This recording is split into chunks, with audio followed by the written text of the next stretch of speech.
dengan bangga mempersembahkan serial Sandiwara Radio Misteri Mak Rompang, Misteri Mak Rompang, Misteri Mak Rompang.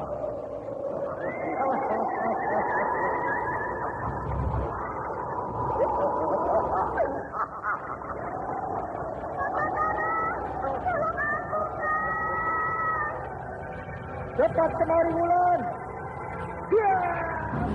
Mak Rompang, kisah bangkitnya kembali setiap 200 tahun. Seorang anak manusia yang dapat berganti wajah dan wujud.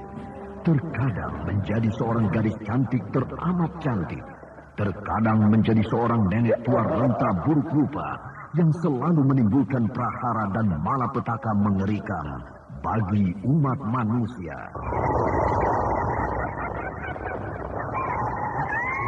Bahaya, itu dalam bahaya.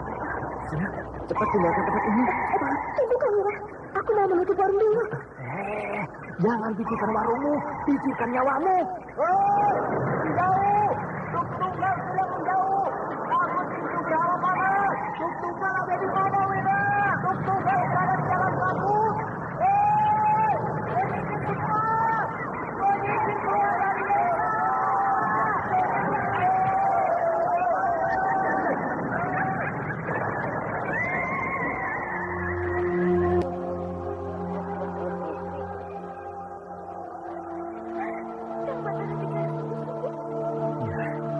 karena saya mencintaimu, Wulandari. Mak Rompang diselingi pula tawa ria penuh canda serta kisah cinta kasih yang penuh dengan liku-liku kehidupan dari dua insan manusia. awas di belakangmu, Wulandari.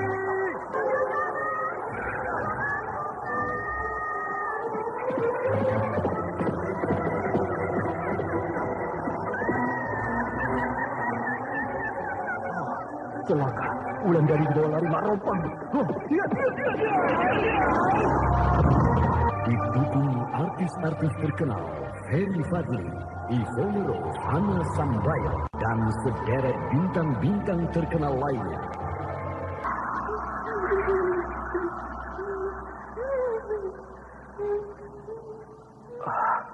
Di mana aku? Kau berada di sebuah lembah yang angker. Lembah yang sering disebut orang dengan nama Lembah Merata.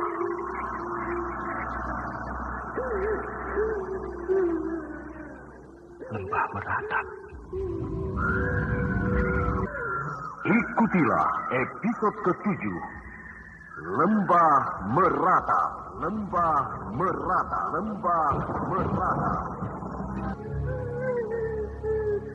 Naskah buah karya Asmadi Syafar.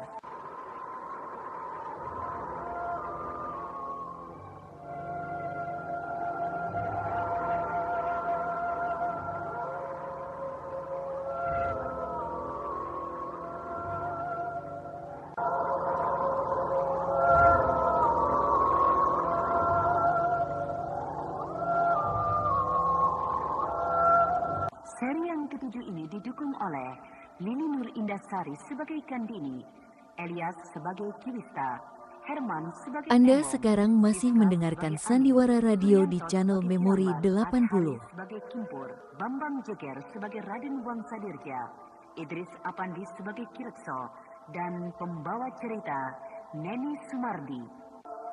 Teknik dan montase Indra Mahendra dengan sutradara Denny Denhas.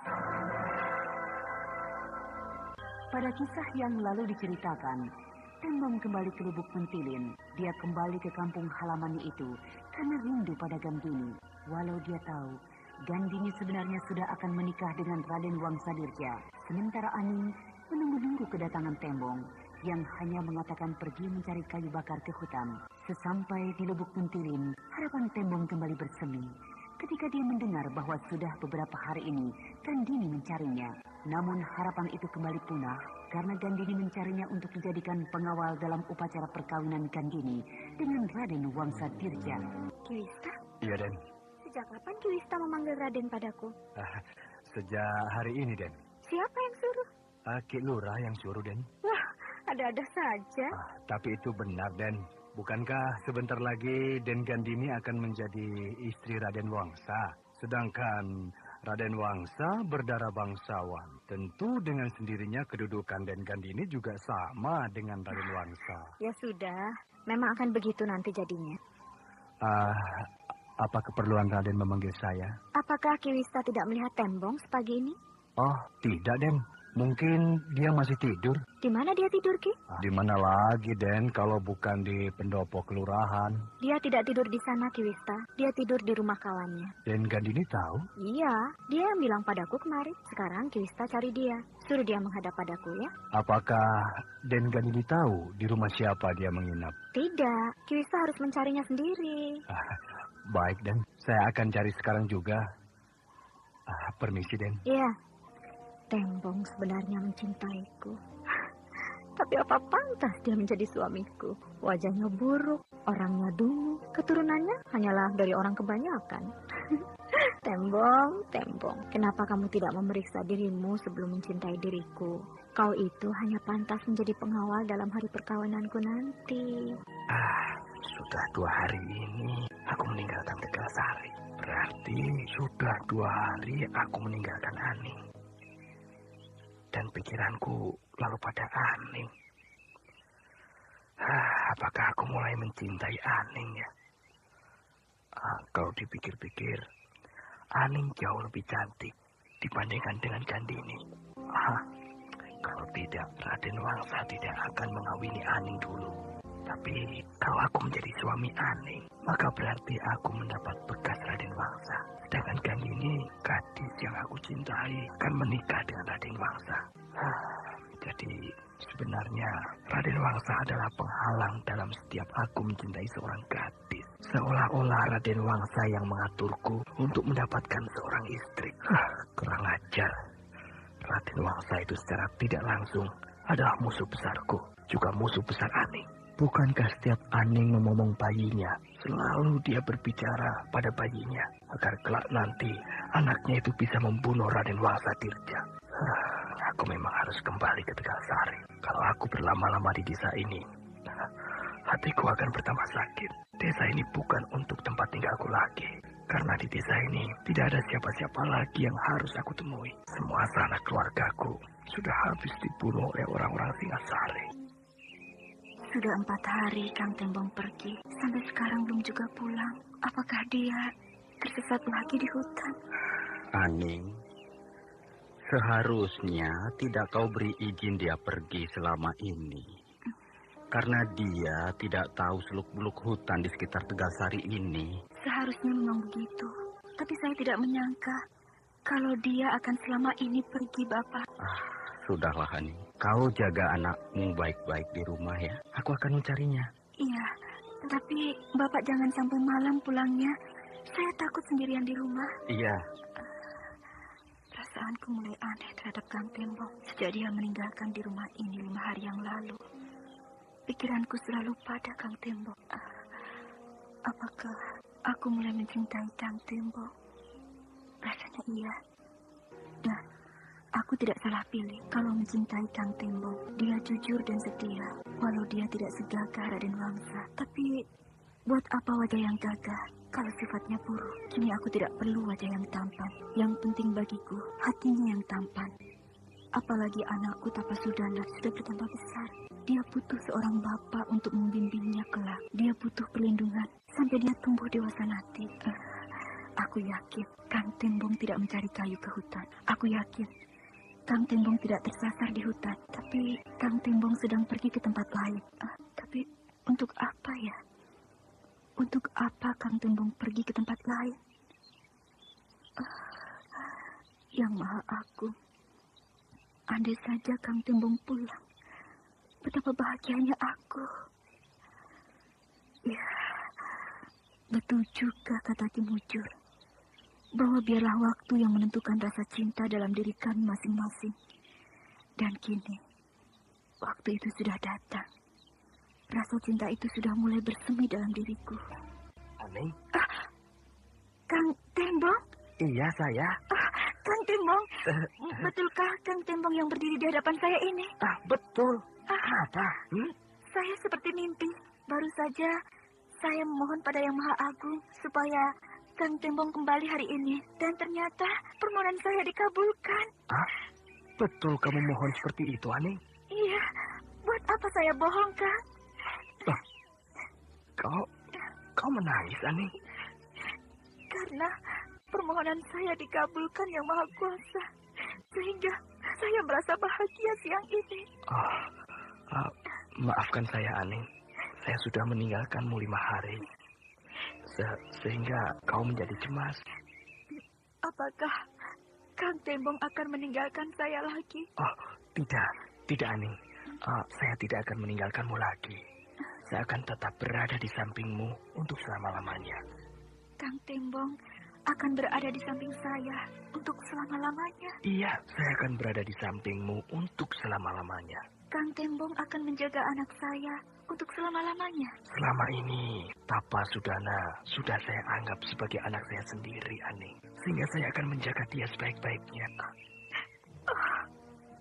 Kang, baru kali ini selama hidup saya mendengar dari seorang laki-laki bahwa perlindungan sudah siap diberikan pada saya dan anak saya. Karena selama ini saya merasa cemas. Siapakah yang akan melindungi diri saya kelak? Kalau bapak saya Kiramat sudah tidak ada di dunia ini. Dan kini saya sudah mendapat jawabannya. Sudahlah, Aning. Tidak usah menangis. Sejak saat ini, aku akan melindungimu. Terima kasih, Kang. Jujur benar bahwa biarlah waktu yang akan menentukan perasaan kita ini. Iya, Ki Mujur itu seorang yang arif. Itu sebabnya dia mengatakan begitu. Bagaimana kabar Raden Wangsa Gandini? Kenapa Ki Lurah bertanya begitu? Bukankah hari perkawinanmu sudah bertambah dekat? Hanya tinggal 1 bulan lagi. Iya, Ki Lurah. Tapi saya sedang menunggu Tembong. Tembong? Apa hubungannya dengan Tembong? Karena Tembong yang saya tugaskan untuk mengawal saya pada hari perkawinan nanti. Kau ini aneh, anakku. Urusan pengawalan bukan urusan pokok. Siapa saja bisa menjadi pengawalmu nanti. Tapi yang penting, yang penting bagiku adalah kepastian dari Raden Wangsa tentang hari perkawinanmu. Dan seharusnya utusan Raden Wangsa sudah kemari mengabarkan kepastian itu padaku. Iya, Ki Lurah. Aku hanya mencari alasan saja. Padahal aku juga menantikan kabar dari Raden Wangsa. Kalau saja perkawinan ini batal, aku akan malu. Bapakku akan malu. Seluruh keluargaku juga pasti akan menanggung malu. Sekarang apa rencanamu, anakku? Aku akan datang ke kota raja, Ki Lurah. Aku akan menemui Raden Wangsa. Jangan kau yang ke sana. Biar aku utus Ki Wista saja ya. Biar saya saja ke sana, Ki Lurah. Tidak. Tidak pantas rasanya calon pengantin perempuan mencari calon pengantin laki-laki. Aib bagiku hal seperti ini, Gandini. Iya, Ki Lurah. Saya hanya menurut saja. Aku baru sekali ini menginjakkan kakiku di kota raja. Ternyata sungguh besar kota raja ini. Sehingga aku bingung berada di sini. Kemana aku harus cari Raden Wangsa Dirja? Sedangkan kota raja ini ramai sekali. Tapi kata Ki Lurah, mencari Raden Wangsa Dirja tidak sulit. Tanyakan saja pada semua orang di kota raja. Maka mereka pasti tahu. Itu ada orang. Ki Sana, boleh saya bertanya? Boleh. Di mana rumah Raden Wangsa Dirja? Itu? Yang ada tambatan kuda di halaman rumahnya. Sudah dekat rupanya. Iya, memang sudah dekat. Terima kasih ya Ki Sana. Iya. Nah, itu orang kepercayaan Raden Wangsa Dirja. Ki Kimpur? Siapa ya? Ki Kimpur lupa pada saya. Tunggu. Pernah bertemu di mana ya? Saya dari Lubuk Mentilin. Iya. Ki Wista kan? Betul. Tidak salah, Ki. Apa kabar, Ki Wista? Baik. Kiwista pasti jalan-jalan ke kota raja ini ya? Tidak juga. Walau sebenarnya saya ingin jalan-jalan di kota yang indah ini. Oh, begitu. Jadi ada urusan penting datang kemari? Iya, Ki. Saya diutus oleh Ki Lurah untuk menemui Raden Wangsadirja. Tentang apa kira-kira? Untuk menanyakan persiapan perkawinan Raden Wangsadirja dengan Gandini. Sayang sekali, Kiwista. Raden Wangsadirja baru saja pergi keluar kota raja. Kalau begitu, biarlah saya tunggu, Ki. Percuma ditunggu, Kiwista. Raden Wangsadirja pergi agak lama. Ya, mungkin sebulan atau 2 bulan. Oh, lama sekali ya? Kalau boleh, saya tahu kemana Raden Wangsadirja pergi. Kalau soal itu, saya tidak tahu, Ki. Tapi yang jelas, Raden Wangsadirja pergi untuk tugas negara. Kalau begitu, biarlah saya pulang saja. Oh, ya. Baik. Nanti akan saya sampaikan pada Raden Wangsadirja tentang kedatangan Kiwista itu kemari. Terima kasih, Ki. Iya, sama-sama. Gagal tugasku kali ini. Kimpur, sudah pergi utusan Kirekso itu? Sudah, Den. Berita apa yang dia bawa? Itu, Den. Soal rencana perkawinan Raden dengan Gandini. Pasti soal itu. Den, bukankah hari perkawinan Raden dengan Gandini tinggal 1 bulan lagi, Den? Ya, tinggal 1 bulan lagi. Tapi Ayahanda tidak memberi restu. Apa alasan yang mulia Senapati tidak memberi restu, Den Wangsa? Alasan Ayahanda, karena negeri sedang dalam keadaan kacau. Tidak baik berpesta pora dalam keadaan seperti sekarang ini. Lalu yang kedua, karena aku sudah banyak mempunyai istri. Tapi sayang, Den. Sayang sekali kalau Den Wangsa tidak mengambil Gandini menjadi istri Den Wangsa. Kenapa begitu, Kimpur? Begini, Den. Gandini itu adalah gadis yang cantik. Gadis desa yang masih murni. Tidak seperti gadis-gadis di kota raja ini, Den. Semuanya penuh dengan kepalsuan.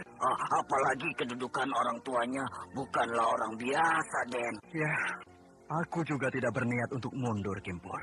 Aku tetap ingin mengawininya, walau hanya untuk 1 malam saja. Lalu bagaimana caranya, Den? Kita tidak usah mengadakan pesta besar-besaran. Tapi orang tua Gandini tetap ingin mengadakan pesta besar-besaran, Den. Tidak usah. Katakan saja kita harus prihatin karena negara sedang dalam keadaan perang. Iya. Alasan itu bisa diterima ya, Den. Ya, kalau sudah menjadi istriku, maka besok pun aku tinggal lihat. Tidak jadi soal, bukankah aku sebentar lagi akan mencicipi gadis desa yang masih murni, Kimpur? Iya, Den. Raden Wangsadirja tampak tersenyum puas. Dengan rencana yang akan dilaksanakannya itu, wajah Gandini tidak lepas-lepas dari pelupuk matanya. Sementara Kimpur juga tersenyum puas. Sudah terbayang baginya bahwa dia akan mendapat banyak persenan uang dari Raden Wangsadirja bila majikannya itu sedang dalam keadaan gembira. Sementara itu Kirekso mengutus Kiwista untuk pergi ke kota raja mencari Raden Wangsadirja. Kirekso ingin kepastian perkawinan anaknya karena waktu yang ditetapkan tinggal 1 bulan lagi. Namun sayang, Kirekso tidak tahu kalau Raden Wangsadirja tidak begitu berminat dengan Gandini. Dia hanya ingin mengawini Gandini hanya 1 malam saja. Bahkan pesta perkawinannya pun tidak akan diadakan besar-besaran. Bahkan cenderung untuk diadakan bersahaja saja. Jadi Raden Wangsadirja tidak ada, Kiwista? Begitu kabar yang saya terima, Ki Lurah. Raden Wangsa sedang pergi keluar kota raja untuk menunaikan tugas negara. Jadi kita harus menunggu berita dari Raden Wangsa tentang pelaksanaan perkawinan itu? Betul, Ki Lurah. Kita tidak bisa memutuskan sendiri. Kita harus menunggu kabar dari Raden Wangsadirja. Lalu bagaimana dengan persiapan-persiapan yang telah kita buat ini? Sebaiknya kita tangguhkan dulu, Ki Lurah. Karena Raden Wangsadirja belum tentu akan kembali dalam 1 bulan ini ke kota raja. Celaka. Kalau kita tangguhkan, maka aku akan malu pada semua orang di desa ini. Karena anakku belum tentu akan dipersunting oleh Raden Wangsa Dirja. Kalau dipersunting, saya rasa pasti, Ki Lurah. Cuma sekarang, waktunya yang belum bisa dipastikan oleh Raden Wangsa Dirja. Aku seperti dipermainkan oleh calon suami anakku itu. Saya rasa Raden Wangsa Dirja tidak berniat mempermainkan Ki Lurah. Hanya dia tidak bisa mengelak, karena dia dibebankan pada tugas negara. Ya, aku tidak bisa bilang apa-apa. Karena tugas negara lebih penting daripada urusan yang lain. Lalu, apa yang harus saya lakukan sekarang, Ki Lurah? Katakan pada semua orang yang sedang mempersiapkan pesta perkawinan anakku, supaya semua kegiatan ditangguhkan dulu. Baik, Ki Lurah. Kau harus tenang menghadapi berita ini. Saya yakin Ki Wista tidak becus mengurusnya, sehingga terjadi hal-hal seperti ini. Ki Wista adalah orang kepercayaanku, Gandini. Tidak mungkin dia mengabaikan apa yang telah aku bebankan di pundaknya. Tapi Ki Wista baru sekali itu kan ke kota raja, Ki Lurah. Dia belum tahu seluk-beluk kota raja, sehingga dia tidak berusaha mencari Raden Wangsa. Bagaimana dia harus mencari Anda Raden sekarang Wangsa masih Dirja? mendengarkan Sandiwara Karena Radio Raden di itu channel tidak ada di Memori kota raja. 80. Raden Wangsa sedang menunaikan tugas negara. Saya tidak yakin kalau Raden Wangsa pergi keluar kota raja. Andai saja saya yang menyusul Raden Wangsa ke kota raja, pasti bertemu. Kau ini aneh, anakku. Kau seolah-olah tidak percaya dengan kesibukan calon suamimu. Bukan tidak percaya, tapi tidak akan mungkin Raden Wangsa ditugaskan keluar kota. Kau ini aneh, anakku. Saya mohon pada Ki Lurah supaya saya diizinkan pergi ke kota raja besok pagi mencari Raden Wangsa. Kau akan berangkat ke kota raja? Buat apa? Karena saya malu kalau sampai bulan depan perkawinan ini tidak bisa dilaksanakan. Kita tidak bisa berbuat apa-apa kalau Raden Wangsa belum memberikan jawabannya, Gandini. Itu sebabnya saya minta pada Ki Lurah supaya saya diizinkan pergi ke kota raja untuk menemui Raden Wangsa. Karena saya yakin bahwa saya bisa menemui Raden Wangsa di sana. Kau yakin bisa menemukan Raden Wangsa, anakku? Yakin, karena saya tahu betul bagaimana cara untuk bisa menemukan Raden Wangsa Dirja di sana. Ya, baiklah. Kapan kau akan berangkat ke kota raja? Kalau Rama mengizinkan, maka besok pagi saya akan berangkat. Baiklah. Jaga dirimu baik-baik. Dan jangan lama-lama di sana. Karena aku perlu mendengar berita darimu. Terima kasih, Ki Lurah. Apakah betul Raden Wangsa pergi keluar kota? Rasanya tidak. Raden Wangsa tidak semudah itu untuk menemuinya. Walau orang yang datang itu membawa berita penting, Raden Wangsa tidak akan menemuinya. Kalau Raden Wangsa sedang tidak berkenan. Kalau Raden Wangsa pergi keluar kota, aku juga tidak akan bisa menemuinya. Tapi aku rasa tidak. Raden Wangsa tidak pergi kemana-mana. Dia anak kesayangan orang tuanya. Dia tidak akan disuruh menjalankan tugas yang berat-berat. Tetapi, apakah iya laki-laki idamanku seperti Raden Wangsa Dirja ini? Apakah aku tidak salah pilih? Andai saja Raden Wangsa itu adalah Kang Batara, tentu aku tidak akan secemas ini. Apa boleh buat kalau aku jadi istri Raden Wangsa? Setidak-tidaknya derajatku akan naik. Aku juga akan menjadi seorang bangsawan seperti suamiku. Memang seharusnya yang cocok jadi suamiku adalah Kang Batara. Tidak ada pemuda segagah dan sempurna dia sifatnya. Tapi sayang, ayahku tidak setuju. Hanya Kang Batara adalah orang kebanyakan. Dan juga Kang Batara tampaknya enggan menyunting diriku. Karena aku anak seorang kepala desa. Sedangkan Kang Batara hanyalah anak rakyat biasa. Kenapa aku memikirkan Kang Batara terus? Sedangkan hari sudah bertambah larut. Aku harus tidur. Supaya besok aku tidak letih menempuh perjalanan ke kota raja. Aneh. Suasana di puncak Gunung Raya ini sudah larut malam. Sedangkan ketika aku berangkat dari kampung hari ini masih siang. Masih terang benderang. Tapi aku tidak peduli. Yang penting bagiku, aku bisa mendapatkan daun dan akar-akaran untuk ramuan obat Kang Batara. Sebuah padepokan. Padepokan tempat Kang Batara ditempa oleh gurunya. Padepokan ini luas dan bersih. Pasti guru Kang Batara adalah seorang yang tidak suka pada kesemrawutan. Dia menata tempat ini seperti seorang perempuan.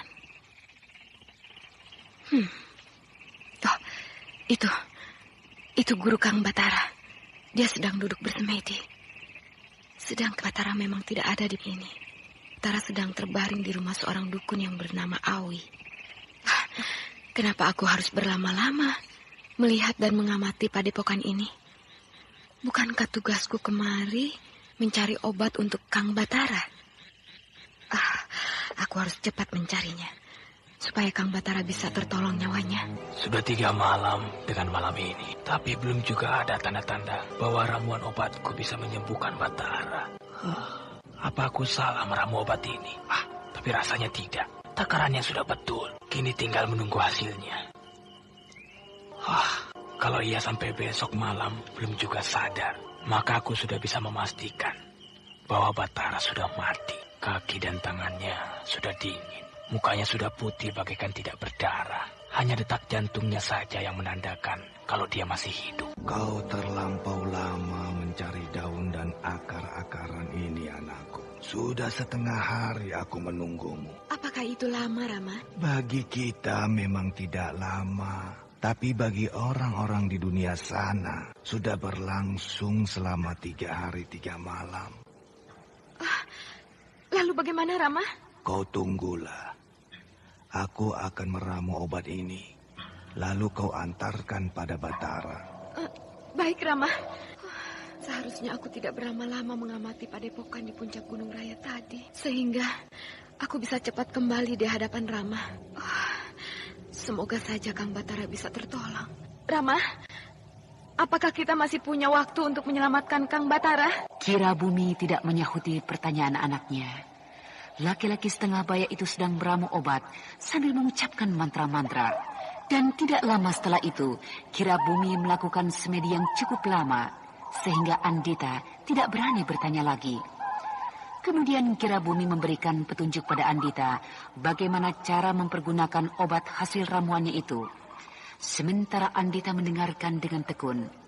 Setelah selesai, dengan sekejap Andita raib dari hadapan bapaknya. Bayangan gadis itu melesat cepat di langit malam ke arah desa Tanah Retak, di mana Batara sedang terbaring sakit dan tidak bergerak. Kata Rama, aku tidak boleh menampakkan diri di hadapan dukun ini. Jadi, aku harus memberikan obat ini secara sembunyi-sembunyi pada Kang Batara. Padahal, aku ingin sekali menampakkan diri. Aku ingin sekali menyingkirkan dukun yang telah membuat kegemparan ini. Bahkan aku ingin sekali melenyapkan dari muka bumi. Entah kenapa, tiba-tiba saja aku tidak suka melihat wajah dukun ini. Wajahnya menyeratkan kelicikan. Kang Batara pingsan. Bahkan seluruh tubuhnya sudah menyerupai mayat. Hanya dekat jantungnya saja yang menandakan bahwa Kang Batara masih hidup. Ramuan apa yang diberikan dukun ini? Sehingga Kang Batara seperti ini. Aku harus cepat memberikan obat ini pada Kang Batara. Dengan kekuatan gaib yang dia punyai, Sukma Andita melesat masuk ke dalam alam bawah sadar Batara. Andita masuk ke alam mimpi pemuda tampan itu, sehingga kini mereka bertemu di alam lain. Alam yang tidak bisa dilihat dan dirasakan oleh Ki Awi, yang dengan tekun selalu berada di samping Batara untuk menunggu kerja ramuan yang diberikannya, bahkan untuk menentukan nasib Batara. Karena Ki Awi sudah berniat, bila pada hari keempat Batara tidak juga bangun, maka Ki Awi memutuskan Batara sudah meninggal, sehingga Ki Awi hanya tinggal menggali kubur untuk Batara. Andita! Kang Batara! Andita, kau ada di sini? Iya, aku di sini. Kang Batara pucat. Apakah Kang Batara sakit? Aku tidak sakit. Apa kau tidak melihat bahwa aku sedang terkurung di sini? Aku sudah mencoba untuk keluar dari tempat ini, tapi aku tidak tahu harus kemana. Semua jalan yang aku tempuh adalah jalan buntu. Itu sebabnya aku gembira sekali bisa bertemu denganmu, Andita. Tapi muka Kang Batara pucat sekali. Kang Batara pasti sedang sakit. Itu karena aku sudah lama terkurung di tempat ini, sehingga tidak pernah terkena sinar matahari. Apa yang kau bawa itu, Andita? Aku membawa obat untuk Kang Batara, supaya muka Kang Batara tidak pucat lagi. Sayang, aku tidak butuh obat. Aku butuh jalan keluar untuk bisa keluar dari tempat ini. Andai saja Kirabumi bisa menolongku seperti ketika aku berada di dalam istana Nyai Kemuntung dulu, tentu aku bahagia sekali. Obat ini dari Rama untuk Kang Batara. Kali ini Kirabumi salah, Andita. Aku tidak sakit, aku tidak butuh obat. Kalau Kang Batara meminum obat ini, maka Kang Batara akan bisa keluar dari kurungan ini. Kau ini aneh, Andita. Mana ada obat yang bisa mengeluarkan aku dari kurungan ini, kecuali aku menemukan jalan untuk keluar. Percayalah, Kang Batara. Obat ini akan menolong Kang Batara. Jangan paksa aku. Aku tidak mau. Aku tidak mau terjadi lagi pada diriku. Aku dipaksa oleh Ki Awi untuk meminum ramuannya. Tapi ramuan itu tidak menyembuhkan aku, tidak memulihkan tenagaku, bahkan tambah membuat aku sengsara. Tapi ramuan ini dari Rama Rabumi. Rama tidak akan mencelakakan Kang Batara. Percayalah. Aku mohon maaf, aku tidak bisa menerima ramuan Kirabumi ini. Baiklah, aku tidak akan memaksa Kang Batara meminumnya. Kau mau kemana, Andita? Aku harus mengembalikan ramuan ini pada Rama. Tapi aku butuh teman, aku butuh kawan di sini. Andita, temani aku! Rama. Kenapa kau menangis, anakku? Kenapa? Apakah kau gagal memberikan ramuan itu pada Batara? Iya, Rama. Kang Batara tidak mau meminum ramuan ini. Dia hanya minta supaya bisa dikeluarkan dari tempat dia terkurung itu, Rama. Ya, itulah. Batara tidak tahu.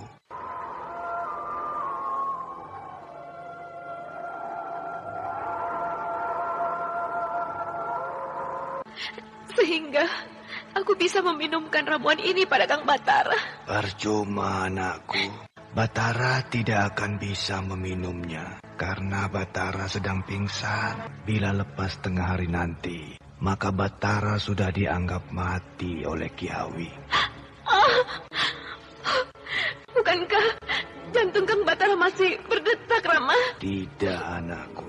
Tidak. Jantung Batara sudah tidak akan berdetak. Batara akan mati suri. Sehingga dukun itu akan menganggap Batara sungguh-sungguh mati. Lalu dukun itu akan menguburkan jasad Batara. Bagaimana kita bisa menolongnya, Rama? Aku belum tahu, Andita. Bagaimana cara menolong Batara? Kalau saja Batara dikubur oleh Kiawi, maka Batara akan mati sungguh-sungguh. Dengan wajah yang sangat sedih, Andita menangis di pangkuan ayahnya. Dia memohon agar Batara bisa ditolong dan dilepaskan dari cengkraman dukun sakti itu. Sementara Kirabumi mengusap-usap rambut anaknya, tampak betul bahwa Kirabumi sangat menyayangi anaknya. Sementara itu, perkawinan Gandini dengan Raden Wangsadirja tampaknya terancam batal karena Raden Wangsadirja belum juga memberikan kata pasti kapan pesta perkawinan mereka akan dilaksanakan. Rama, bukankah sekarang sudah hari keempat hitungan orang-orang dunia sana? Iya, sudah hari keempat.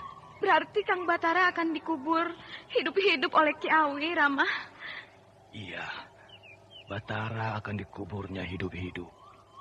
Karena dia menyangka bahwa Batara sudah mati. Lalu, bagaimana cara kita untuk menolong Batara, Rama? Ayolah, Rama, apa yang harus kita lakukan untuk menolong Kang Batara?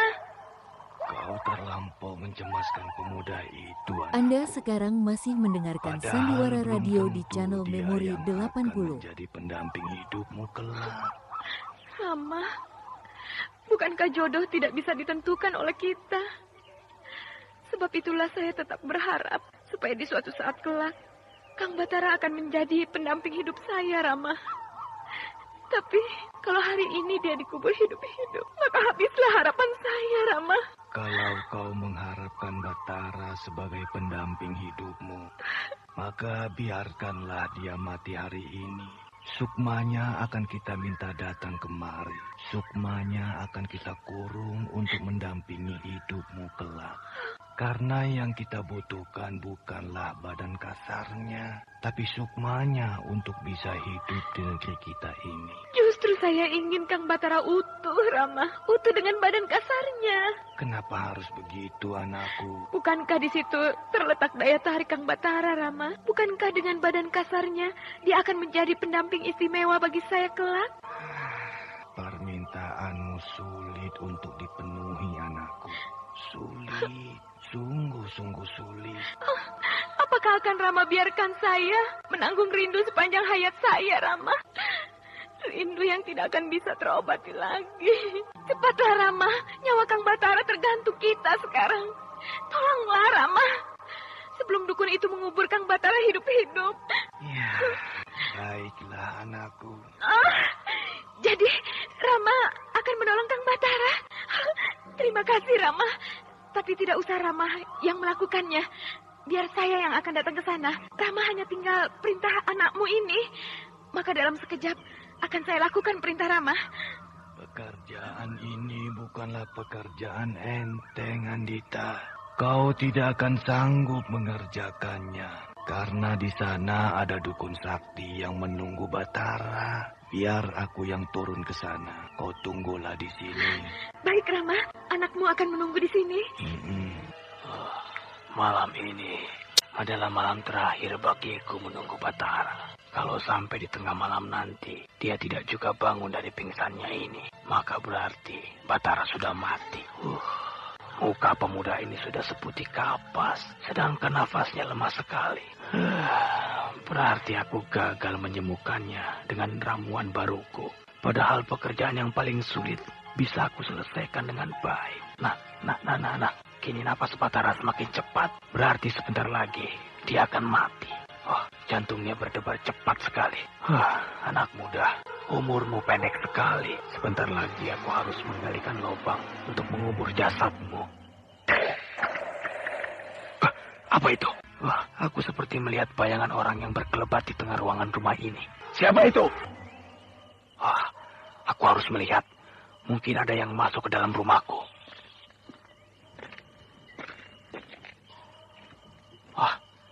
Tidak ada siapa-siapa. Padahal tadi jelas sekali aku lihat bahwa bayangan orang itu melintas di sini. Nah, itu. Bayangan itu melintas di belakang rumahku. Laki-laki. Pasti seorang laki-laki. Langkahnya lebar dan tubuhnya tegap. Hei, berhenti! Hilang lagi dia. Siapa orang yang berani mempermainkan aku ini?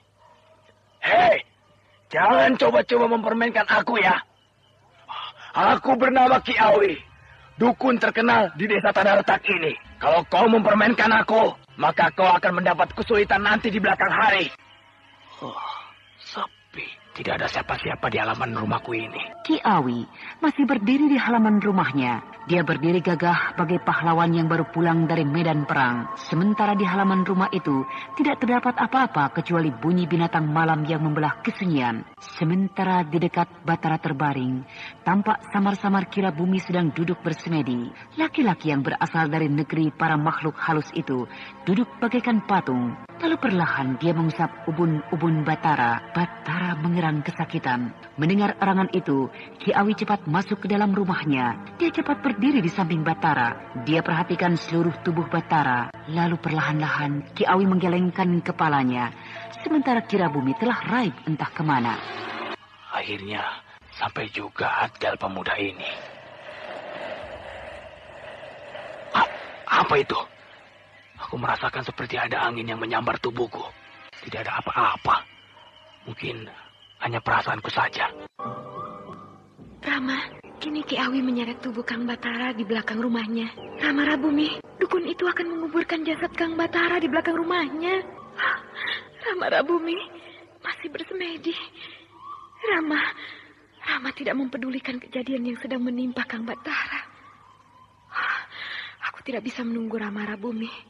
Aku harus menolong Kang Batara sebelum dukun itu mengubur Kang Batara hidup-hidup.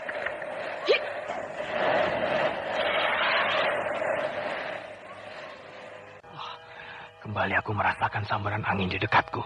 Hei, tunjukkan wujudmu kalau mau mengganggu aku. Aku melihat samar-samar ada perempuan berdiri di hadapanku.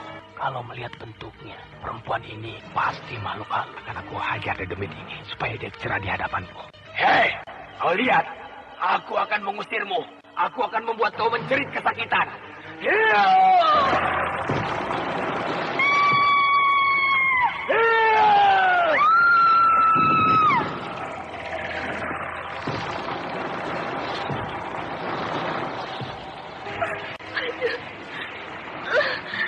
Tubuhku seperti terbakar, Rama. Tolonglah anakmu ini, Rama.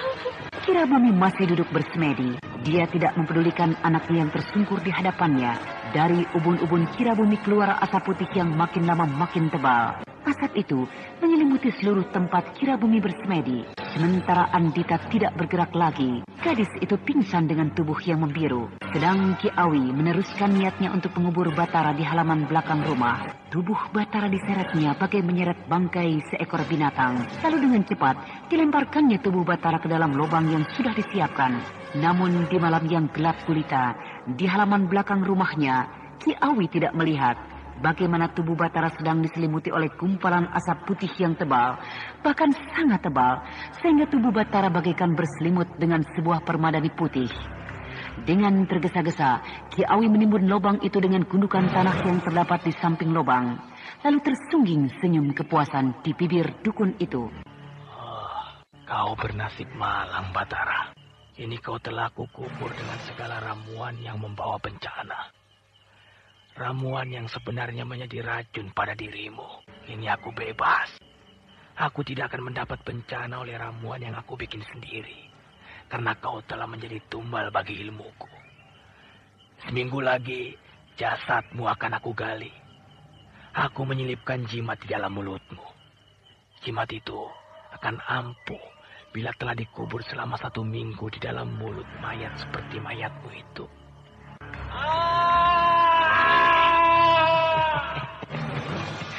Menjeritlah kau sampai ke ujung langit, Batara. Karena itulah jeritanmu yang terakhir.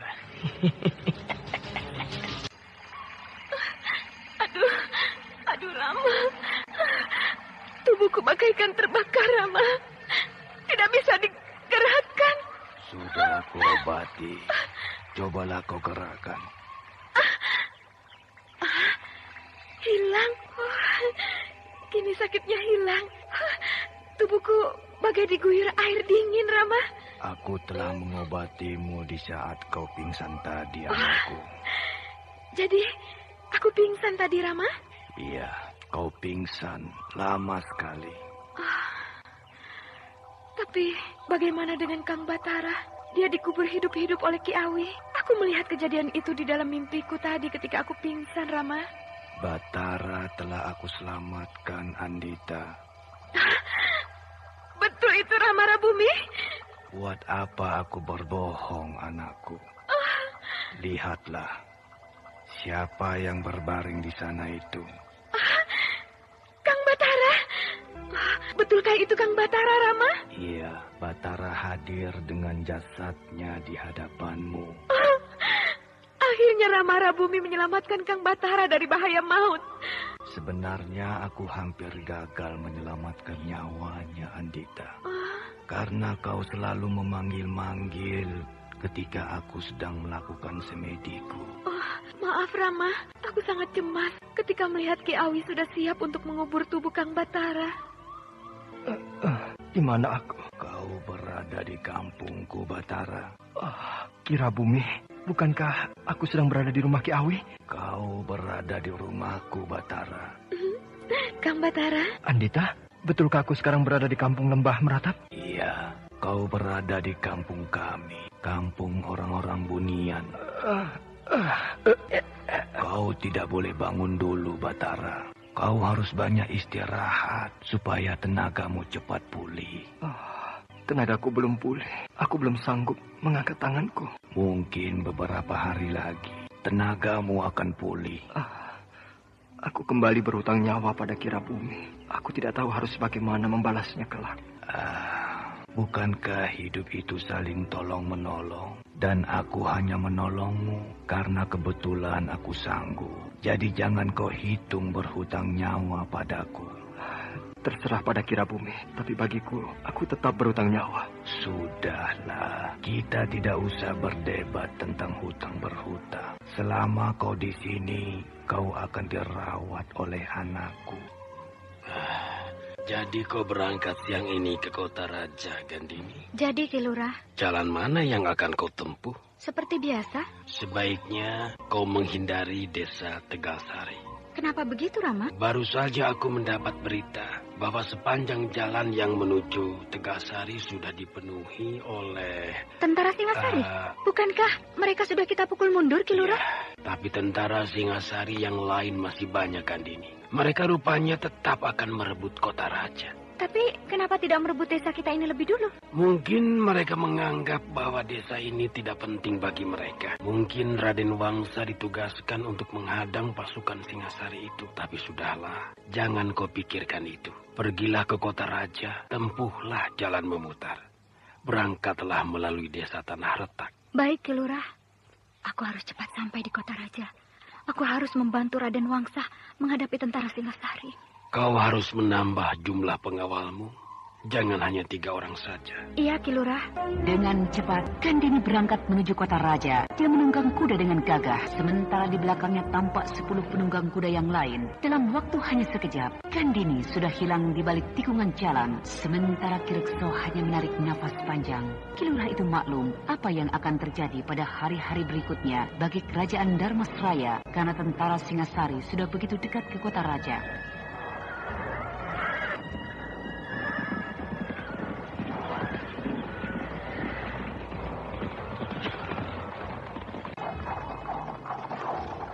Ki Wista, apakah itu yang dinamakan Desa Tanah Retak? Ya, Den Gandini. Sebentar lagi kita akan memasuki Desa Tanah Retak. Gus. Mari kita pacu kuda kita, supaya kita cepat-cepat melintas desa itu. Apakah tidak sebaiknya kita bermalam saja di desa itu, Den Ayu? Kenapa harus menginap? Kalau kita tidak menginap di desa itu, maka kita akan kemalaman di tengah hutan, Den. Apa salahnya? Dalam keadaan tidak menentu seperti sekarang ini, lebih baik kita menginap di Desa Tanah Retak. Lebih aman, Den, daripada kita nanti bertemu dengan tentara Singasari di perjalanan. Apakah tentara Singasari sudah sampai di sekitar hutan ini, Ki Wista? Entahlah, Den. Tapi rasa-rasanya kita akan lebih aman bila kita menginap di desa itu. Baiklah, kita cari rumah yang pantas untuk tempat kita menginap. Hus. Ya. Kita sudah memasuki gerbang desa, Ki Wista. Ya, Den. Kita sudah melintasi pintu gerbang desa. Kita berhenti di sini saja, Den. Kenapa berhenti di sini, Ki Wista? Kita cari tempat menginap. Ayolah, hus. Cepat sekali hari malam. Itu sebabnya kita berhenti. Kalau kita melintas desa ini dengan memacu kuda-kuda kita, pasti penduduk desa akan curiga. Saya akan mencari rumah yang bisa untuk tempat kita menginap, Den. Baiklah, aku tunggu di sini saja ya. Desa ini sepi sekali, persis seperti desa tidak berpenghuni. Kau pernah ke desa ini, pengawal? Belum pernah, Den. Tapi kata orang, desa ini agak angker. Angker? Iya, karena desa ini terletak di dekat Lembah Meratap, Den. Lembah Meratap? Aku baru mendengar nama lembah. Iya, Den. Lembah itu angker. Mungkin itu pula yang membuat desa ini agak angker, Den. Lembah Meratap? Bagaimana, Ki Wista? Ada rumah yang bisa kita tumpangi untuk menginap? Ada, Den Gandini. Tapi pemilik rumah itu hanya bersedia menampung 2 orang. Sedangkan kita berjumlah 12 orang. Apakah dia menanyakan asal-usul kita, Ki Wista? Tidak, Den. Hanya dia menanyakan tujuan kita. Lalu, apa yang Ki Wista bilang pada pemilik rumah itu? Saya hanya bilang bahwa kita akan menuju kota raja.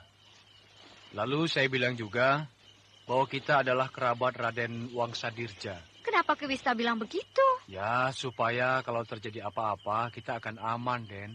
Baiklah, kalau begitu, yang menginap di sana aku dan Ki Wista. Sedangkan ke-10 pengawal ini memasang tenda di sini saja. Iya, kami siap memasang tenda di sini, Den. Silahkan Den Gandini dan Ki Wista menginap di sana. Dan kami akan bergantian jaga malam di sekitar rumah itu, Den. Bagus. Mari, Den. Kita ke rumah itu. Jadi saya minta maaf, Den, karena saya hanya bisa menyediakan tempat untuk 2 orang saja. Tidak apa-apa, para pengawalku sudah memasang tenda di sana. Iya, Den Ayu. Sekali lagi saya mohon maaf.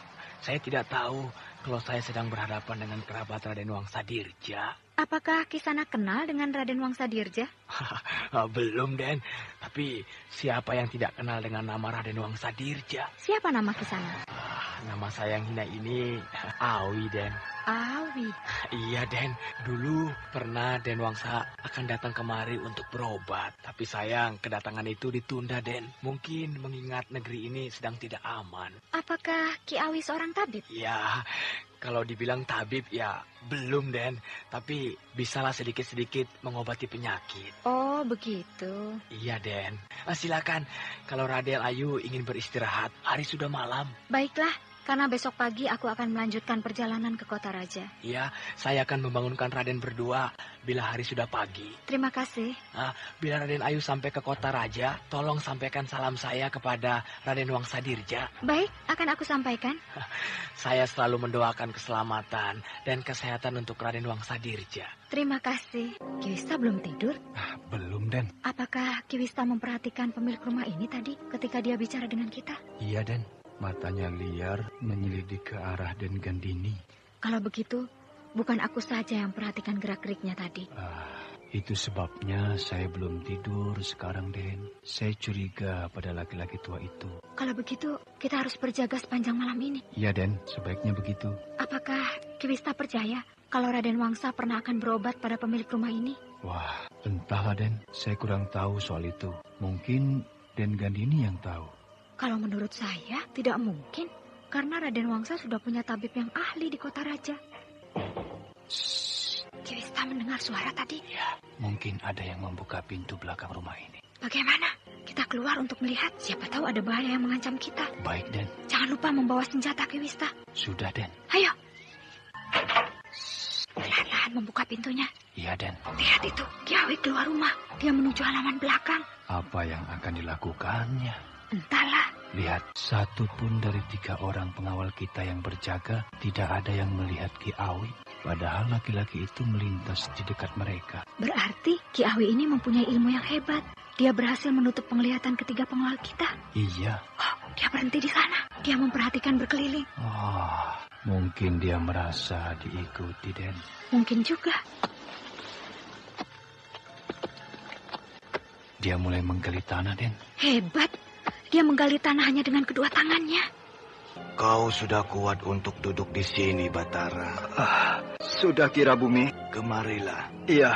Kang Batara sudah kuat untuk berjalan dekat jendela itu. Batara mulai punya tenaga sedikit-sedikit, Andita. Untuk apa Kang Batara duduk di dekat jendela itu malam-malam begini, Rama? Ada yang harus dia lihat malam ini. Apakah aku juga boleh melihat, Rama? Kemarilah, anakku, supaya kau juga tahu apa yang akan terjadi di desa Tanah Retak. Baik.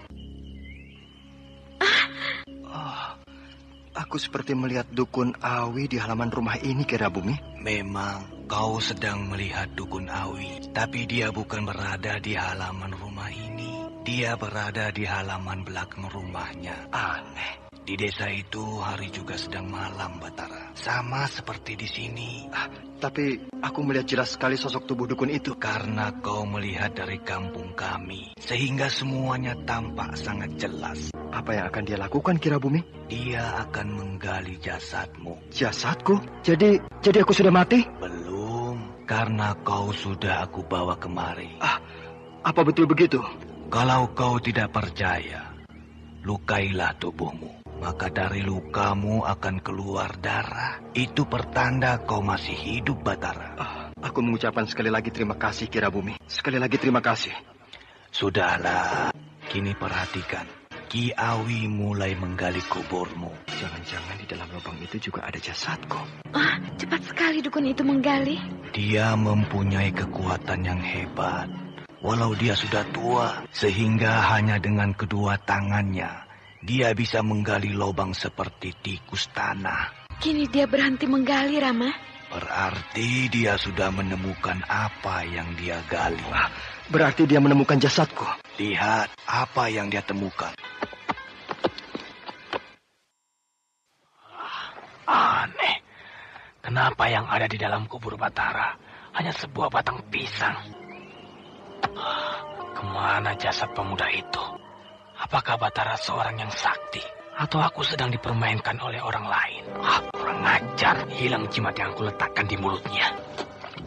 Dengan perasaan yang tidak karuan, Ki Awi kembali ke dalam rumahnya. Dia tidak menimbun kembali lubang bekas galiannya, sedangkan di wajahnya masih tersirat rasa marah yang tidak bisa ditumpahkannya pada siapapun. Sementara Gandini dan Ki Wista cepat-cepat masuk ke dalam kamar mereka. Di dalam pikiran kedua orang itu terlintas bermacam-macam dugaan, sedangkan Batara menggeleng-gelengkan kepala ketika melihat kejadian itu dari kampung Kirabumi. Dia tidak menduga kalau Ki Awi adalah seorang manusia yang tidak mempunyai rasa belas kasihan. Namun di balik kekecewaan itu Ki Awi sempat berpikir, apakah betul Batara yang ia kuburkan seminggu yang lalu? Ataukah Batara seorang yang sakti sehingga tidak terdapat jasad Batara di dalam kubur itu? Sementara itu, Batara memperhatikan tingkah laku Ki Awi dari kampung orang hunian. Batara tampak seolah-olah tidak percaya dengan kejadian itu. Sedangkan Gandini dan Ki Wista belum tahu persis apa yang digali oleh Ki Awi di belakang rumahnya. Ki Wista, lihat itu. Ki Awi terburu-buru masuk ke dalam rumah. Rupanya dia ingin membangunkan kita. Pasti dia terkejut bila melihat kita sudah berdiri di tepi lubang yang dia gali tadi malam. Iya, pasti dia terkejut. Nah, itu sudah berdiri di ambang pintu. Dia memperhatikan kita. Maaf, Den Ayu. Saya baru saja ingin membangunkan Den Ayu, tapi ternyata Den Ayu sudah bangun. Kami tidak bisa tidur tadi malam. Itu sebabnya kami sudah bangun pagi-pagi begini. Oh, apakah ada yang mengganggu tidur Den Ayu tadi malam? Aku mendengar orang menggali tanah di sekitar rumah ini tadi malam. Dan pagi ini, aku melihat lubang ini. Lubang ini saya yang menggalinya, Den Ayu. Mari kita masuk ke dalam. Di sini kotor. Di dalam rumah telah saya sediakan minuman hangat. Baiklah. Mari Den Ayu. Mari Ki Wista. Ya. Silakan minum. Saya tidak bisa menyediakan minuman yang lebih pantas dari ini. Maklumlah, minuman orang desa. Tidak apa-apa. Buat apa Ki Awi menggali lubang sebesar itu? Untuk meramu obat. Maklumlah, kerja seorang tabib. Kadang-kadang tengah malam begini masih bangun untuk meramu obat. Selesai obat yang diramu, Ki? Belum. Mungkin gagal. Gagal? Iya, gagal. Mari Den Ayu, mari Ki Wista diminum. Ya. Ki Wista percaya kalau Ki Awi tadi sedang meramu obat? Entahlah, Den. Tapi saya belum pernah melihat orang meramu obat dengan menggali lubang sebesar itu. Iya ya. Buat apa lubang besar itu baginya? Den Gandini, sebentar lagi kita akan memasuki gerbang kota raja. Iya. Hus. Ya.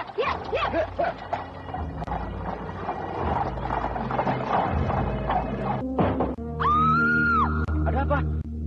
Ada apa? Ada orang yang memegang tanganku. Mana orangnya?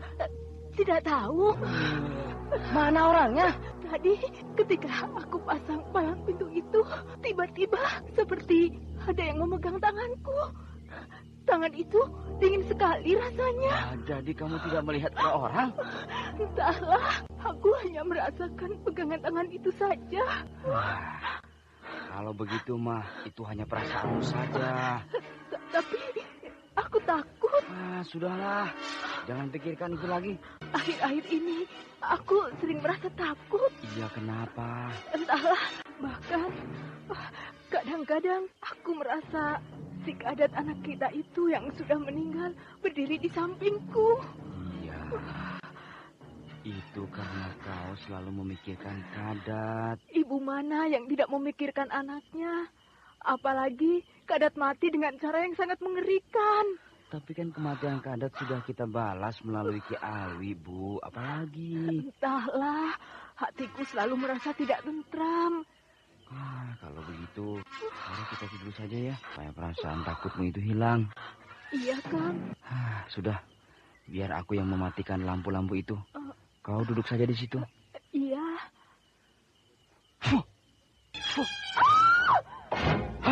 Ada apa lagi?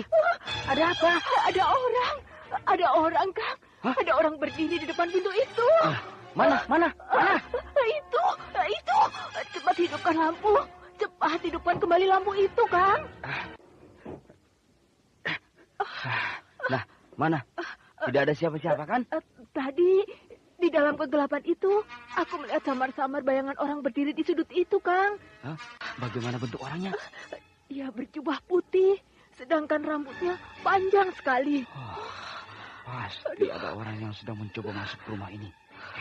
Kau tenang saja, aku akan memanggil Ki Awi kemari. Kapan Ki Awi dipanggil kemari, Kang? Ya sekarang tuh. Kalau begitu, aku ikut. Aku tidak berani tinggal sendirian di rumah ini. Tidak apa-apa kan? Tidak ada orang di dalam rumah ini. Tidak, aku tidak berani tinggal sendiri. Aku takut kalau orang itu benar-benar ada di dalam rumah kita, Kang. Justru kau harus di rumah.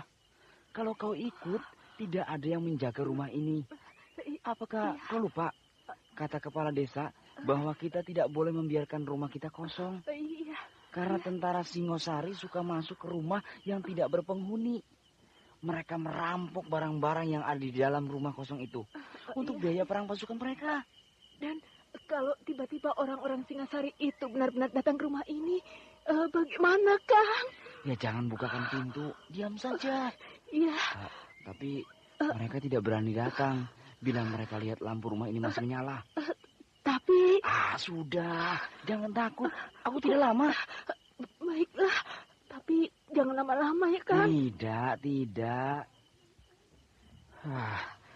Nah, tutup dan pasak pintu itu kuat-kuat ya. Iya.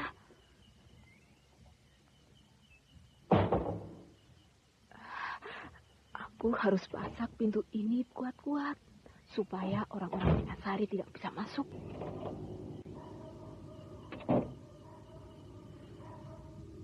Semoga suamiku cepat datang bersama Ki Awi.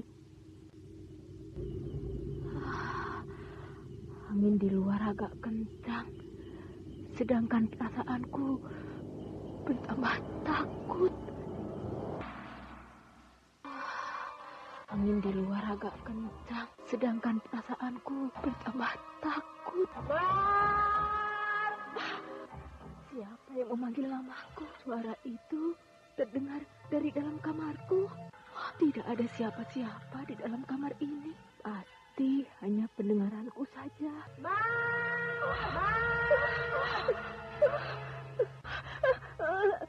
Siap aku. Anda sekarang masih mendengarkan Sandiwara Radio di channel Memori 80. Aku bernama Nyai Dusila. Aku masuk sejak sore tadi ke dalam rumahmu ini. Pasti. Kau tidak usah takut. Aku datang kemari hanya ingin bertanya kepadamu. Apa yang akan kau tanyakan? Tentang hartaku? Tentang kekayaanku? Kalau begitu, kau pasti orang Singasari. Kau pasti akan merampokku. Tidak. Senyumnya tampak mengerikan. Walau perempuan ini masih muda dan cantik. Dia mendekatiku. Kau tidak usah takut. Duduklah. Keluar kau dari dalam kamarku ini. Aku akan keluar dari rumah ini bila kau sudah menjawab pertanyaanku. Apa yang akan kau tanyakan? Cepatlah. Siapa yang menyuruh Ki Awi menghancurkan kampungku? Aku tidak mengerti maksudmu. Kau baru saja ditinggal mati anakmu yang bernama Kadat, kan? Iya. Dari mana kau tahu? Karena aku yang membunuhnya. Ya, kenapa kau takut? Siapa kau? Aku adalah penghuni lembah Meratap. Jadi, anakku telah berbuat kurang ajar. Ya, berbuat kurang ajar di tempatku. Itu sebabnya aku beri dia pelajaran. Sekarang jawab pertanyaanku. Iya. Siapa yang menyuruh Ki Awi menghancurkan kampungku? Aku tidak tahu. Aku tidak tahu. Kau dan suamimu yang menyuruhnya, kan? Aku tidak tahu. Aku tidak tahu. Kau pikir aku takut, ha? Bilang pada dukun laknat itu bahwa aku menuntut balas atas perbuatannya. Mengerti? Aku tidak tahu. Aku tidak tahu. Kenapa Ki Awi merusak kampungmu? Sudah. Kau bohong. Kau dan suamimu yang menyuruhnya, bukan? Bukan aku. Sudah. Karena kebohonganmu itu, maka kau harus mati di tanganku. Ayo, lihat mataku, Mar. Lihat mataku. Tidak. Hangus kau. Hangus kau kena sinar mataku.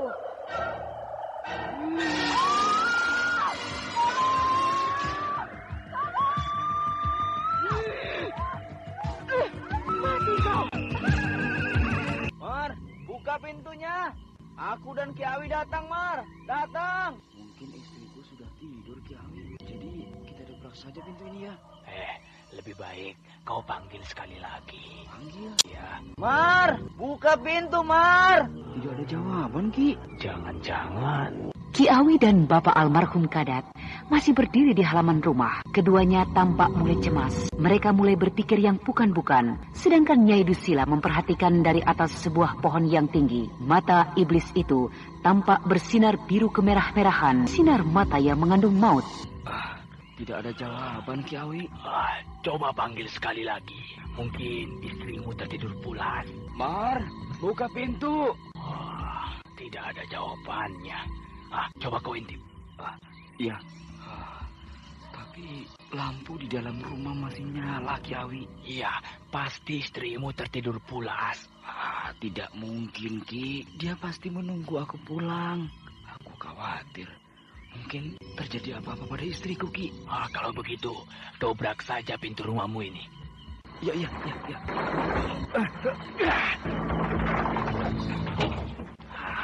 Pasak pintu rumahmu kuat sekali. Memang, Ki. Aku sengaja supaya tidak mudah didobrak orang, Ki. Ayo. Coba lagi.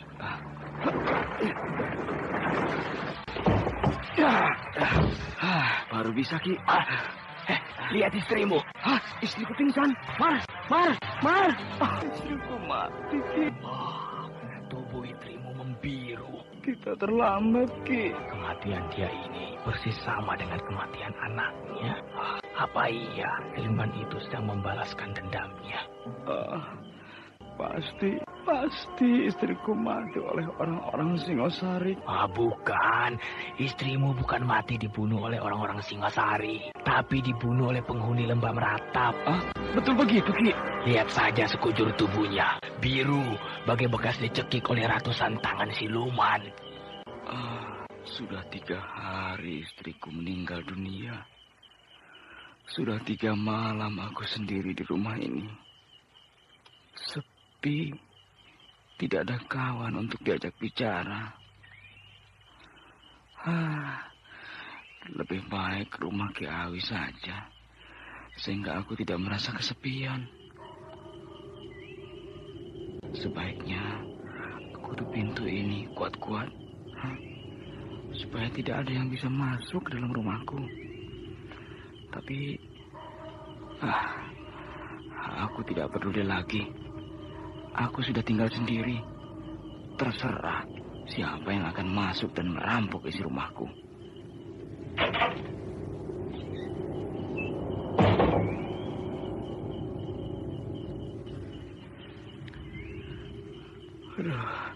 Malam ini dingin sekali.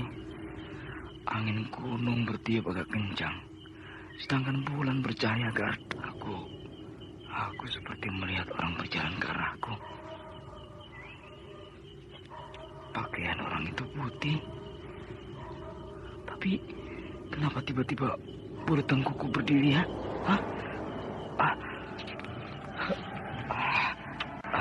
Lebih baik aku ambil jalan lain. Aku tidak mau berpapasan dengan orang itu.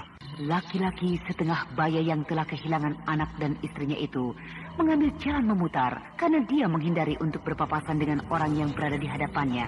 Orang yang menimbulkan perasaan aneh bagi laki-laki itu. Ketika dia sampai di sebuah tikungan jalan di ujung desa, tiba-tiba tampak seekor babi hutan melintas, membuat dia terkejut.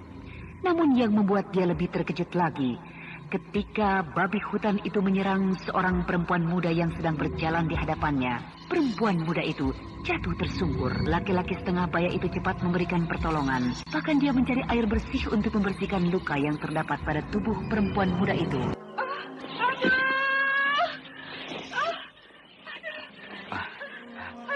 Tidak apa-apa. Lukamu tidak seberapa. Tapi itu... aku sudah bersihkan luka-lukamu itu. Terima kasih. Kau pasti bukan orang desa ini, ya? Aku dari desa yang jauh. Lalu siapa namamu?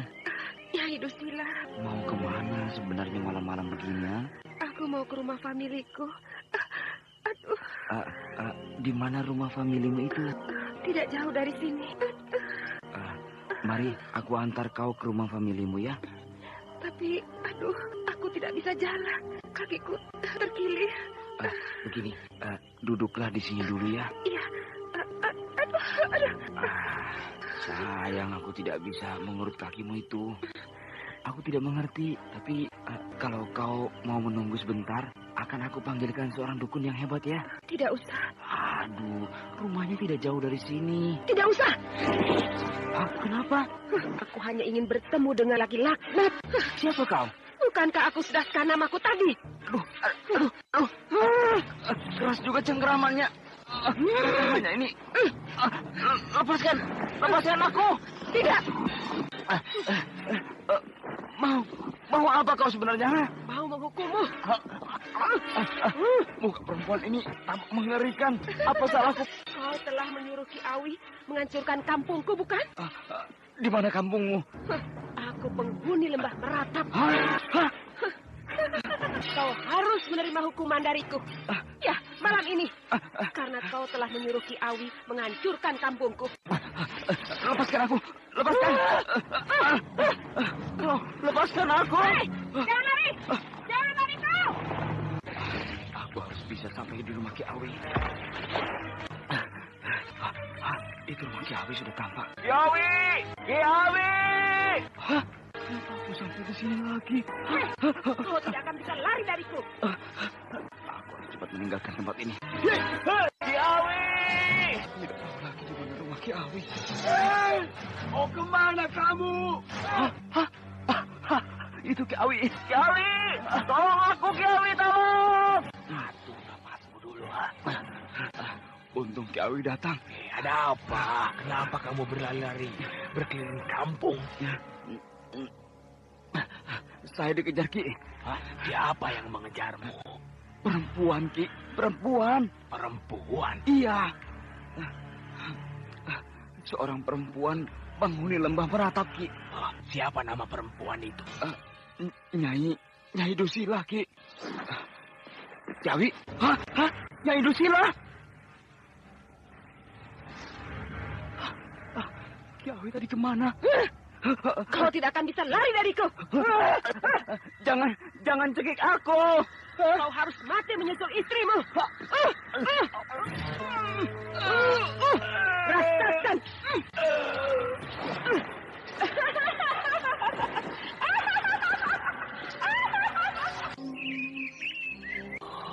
Apa yang tergeletak di pinggiran lubang bekas kuburan Batara?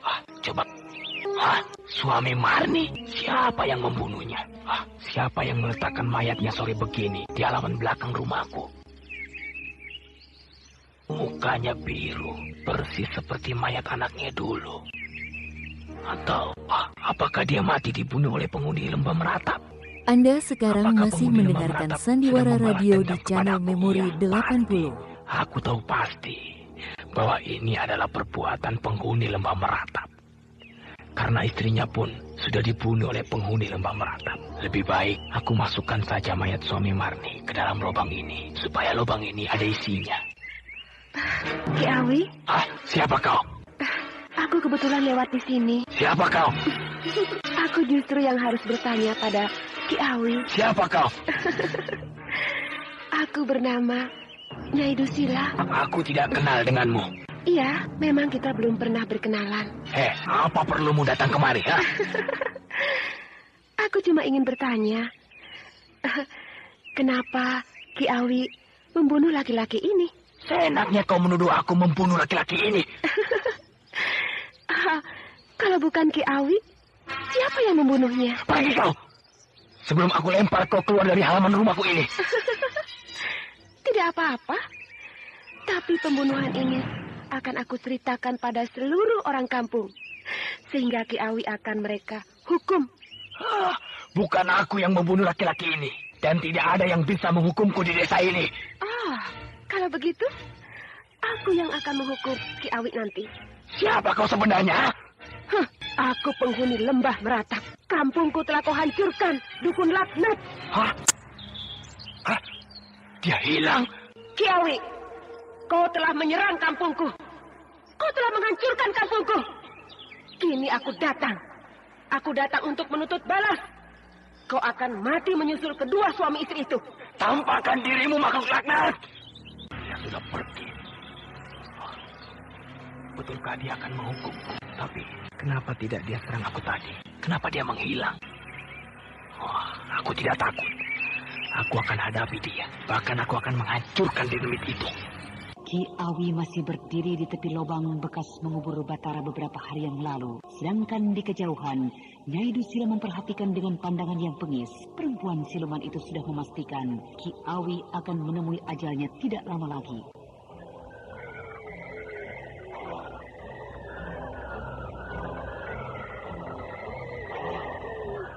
Nah, saudara pendengar yang berbahagia, bagaimanakah kisah ini selanjutnya? Untuk mengetahui jawabannya, Ikutilah terus serial Sandiwara Radio ini di radio kesayangan Anda. Demikianlah tadi serial Sandiwara Radio Misteri Mak Rompang episode ke-7 Lembah Meratap, dipersembahkan oleh Denhas Adya Suara bekerja sama dengan PT Sinar Effendi Murni, produsen tablet obat kuat Aladina, obat terlambat bulan Menpas Kapsul, tablet obat kuat dan pegal linu Duta Rema, dan jamu godok Jab Gorilla. Terima kasih atas perhatian Anda. Sampai jumpa.